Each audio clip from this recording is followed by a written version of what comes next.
નમસ્કાર, સ્વાગત છે આપનું ડિજિટલ માધ્યમ દિવ્ય સંતાનમાં, જ્યાં અમે આપને મદદ કરીએ છીએ દિવ્ય સંતાનના ઘડતરમાં. આજના વિડીયોમાં આપણે રામનવમી વિશેષ ગર્ભ સંવાદ કરીશું. આ વિશેષ ગર્ભ સંવાદ માટે તમને અનુકૂળ હોય તેવા શાંત સ્થાનની અંદર બેસી જાઓ, અથવા તમારા ઘરમાં જે પૂજાનું સ્થાન છે ત્યાં બેસી જાઓ. મન શાંત, વિચાર શાંત, ભાવના શાંત અને તમારું સંપૂર્ણ ધ્યાન પ્રભુ શ્રીરામના બાળ સ્વરૂપના દર્શન કરવા ઉપર કેન્દ્રિત કરો. પ્રભુ શ્રીરામ તમારી આસપાસ બાળ સ્વરૂપે વિદ્યમાન છે એવું ધ્યાન કરો. પ્રભુ શ્રીરામની દિવ્યતા, પવિત્રતા વાતાવરણની અંદર ફેલાઈ રહી છે. એક દિવ્ય આત્મા જે દિવ્ય સંતાન સ્વરૂપે તમારા ગર્ભમાં ઉછરી રહ્યો છે, તેના સંપૂર્ણ વિકસિત શરીરનું ધ્યાન કરતાં કરતાં તેની સાથે ગર્ભ સંવાદ કરો. તો ચાલો શરૂ કરીએ ગર્ભ સંવાદ. મારા વહાલા બાળ, હું જાણું છું કે તું મને સાંભળી શકે છે, તો તું તારા હલનચલન દ્વારા મને પ્રત્યુત્તર આપ. આપણે આ પવિત્ર જગ્યાએ જોડાયેલા છીએ જ્યાં તારું નાનું હૃદય મારા શરીરની અંદર લયબદ્ધ રીતે ધબકી રહ્યું છે. બેટા, આજે રામનવમીનો શુભ અવસર છે.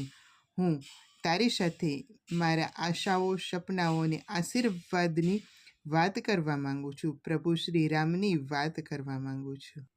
મારા અતિ અમૂલ્ય બાળ, તું તો ઈશ્વરની અમૂલ્ય ભેટ છો.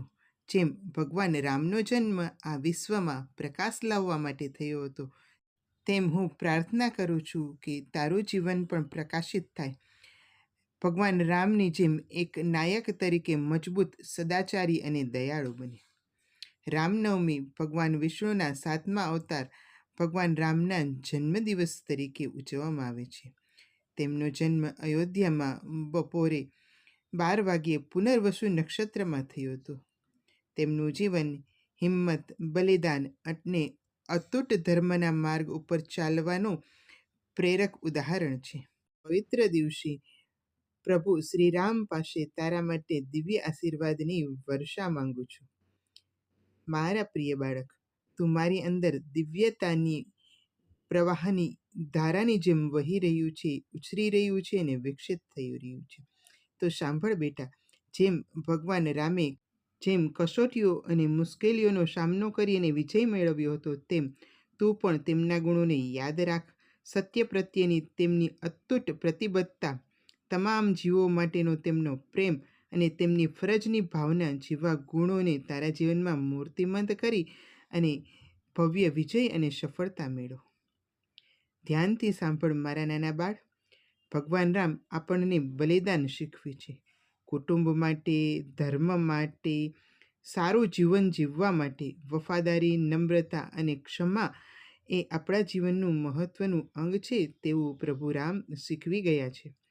જેમ જેમ તું મોટો થઈશ, તેમ તેમ પ્રમાણિકતાના માર્ગ ઉપર ચાલવાનો, ભલે તે કદાચ પડકારજનક હોય, પરંતુ આ રસ્તો ક્યારેય ન છોડવો.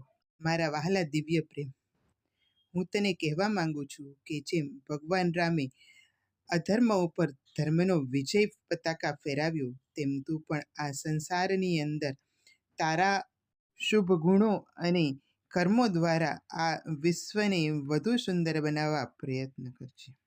રામનવમીના પવિત્ર દિવસે પ્રભુ રામના ચરણોમાં પ્રાર્થના કરું છું કે તે હંમેશા તારા જીવનને શુભ માર્ગે ચાલવા માટે એમનું માર્ગદર્શન અને રક્ષણ પૂરું પાડે. હંમેશા તારી સાથે એમના આશીર્વાદ જોડાયેલા રહે. ગર્ભોત્સવ યાત્રાના આ ચમત્કારિક પ્રવાસમાં મારા સાથી બનવા બદલ મારા વહાલા, તારો ખૂબ ખૂબ આભાર. રામનવમીની આ પાવન ઉજવણીમાં મારું હૃદય ભક્તિથી ભરાઈ ગયું છે. આ ભક્તિ અને પરમાત્માનો પ્રેમ તને પણ હંમેશા મળતો રહે, પરમાત્માના માર્ગે સતત ચાલતો રહે, તેવા તને આશીર્વાદ. મારા વહાલા, હંમેશા તારું કલ્યાણ થાય. ભગવાન રામ તારી સાથે રહે એવા શુભાશીષ સાથે આજનો ગર્ભ સંવાદ હું અહીં પૂરો કરું છું. અસ્તુ. ઓમ શાંતિ શાંતિ શાંતિ. બંને હાથની હથેળીઓ ઘસી તમારા પેટ ઉપર, ચહેરા ઉપર અને મસ્તક ઉપર લગાવો. પ્રભુ રામની દિવ્યતાને તમે ધારણ કરો છો. તમારા ગર્ભસ્થ બાળક સુધી પહોંચી રહી છે.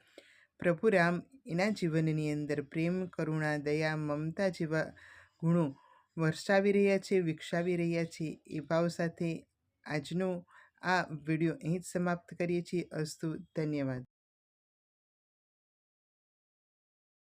તે સાથે નવા વિડીયોમાં ફરી મળીશું. અસ્તુ, ધન્યવાદ.